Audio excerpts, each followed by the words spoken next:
Olá, pessoal do sétimo período.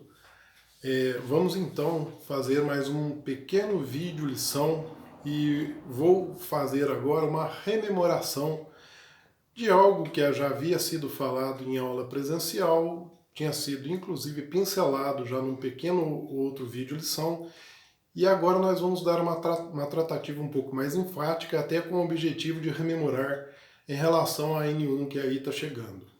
Bem, pessoal, quando a gente fala da aceitação e da renúncia da herança, temos que entender todo o bojo jurídico que está atrelado a este ato que o herdeiro ou o sucessor vai, vai estar juridicamente linkando a ele. Quando você faz tanto a aceitação quanto a renúncia, existe uma série de consequências que decorrem destes atos. Né? A primeira coisa que eu gostaria de colocar para vocês é observar, né, que a expressão que é utilizada no código por não verificada. O que é uma sucessão não verificada? Uma sucessão não verificada não significa que a pessoa não fez os atos processuais.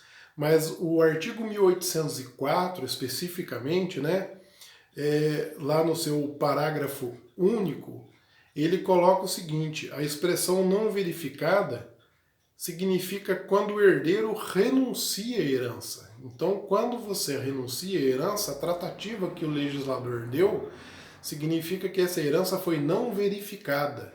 Tomar muito cuidado porque o linguajar jurídico aí, ele destoa bastante do que a gente pode estar usando no linguajar coloquial. Poderíamos entender que não verificada significa que não se elencou todos os documentos que devem ser levados para a sucessão para poder se fazer o rol dos bens, que é o inventário. Então a expressão herança dada por não verificada é equivalente a herança renunciada, tá certo?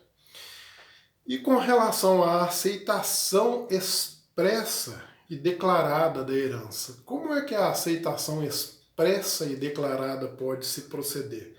Ela pode ser feita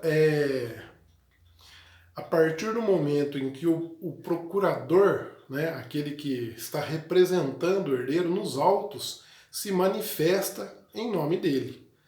Mas a aceitação, ela também pode ocorrer de forma tácita, toda vez que um herdeiro procede com todos aqueles atos que são na qualidade de herdeiro, ou seja, você está tomando conta de um bem, está pagando os eventuais impostos de manutenção daquele bem, todas as taxas de conservação e por aí vai. O que significa isso? Significa que, apesar de não haver expressamente o seu procurador manifestado nos autos, você aceitou a herança por estar agindo como herdeiro. No caso da renúncia da herança, eu lembro que presencialmente na aula com vocês eu comentei que muita gente deve achar estranho. Professor, mas dificilmente alguém vai renunciar à herança. Não é bem assim, é mais comum do que vocês possam pensar.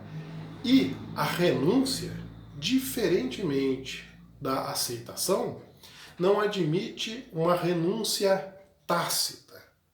A aceitação, sim, ela pode admitir tanto a aceitação expressa, que ocorre nos autos, né, como a aceitação tácita, que é simplesmente agir como se você já fosse, né, o próprio herdeiro, na qualidade de herdeiro. Agora, a renúncia, ela tem duas formas de ocorrer. Ela pode ocorrer através de instrumento público, certo? Tem que ter a fé pública, ou por termo judicial, correto, pessoal?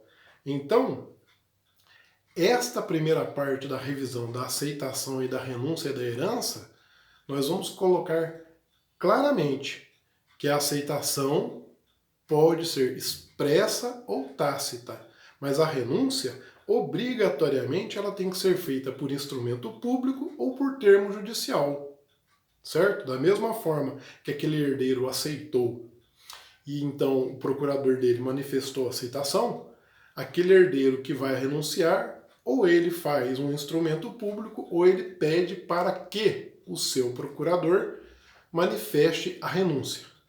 No próximo vídeo eu vou tratar a respeito dos efeitos da renúncia para os eventuais credores daquele herdeiro que renunciou. Correto, pessoal? Até o próximo vídeo lição.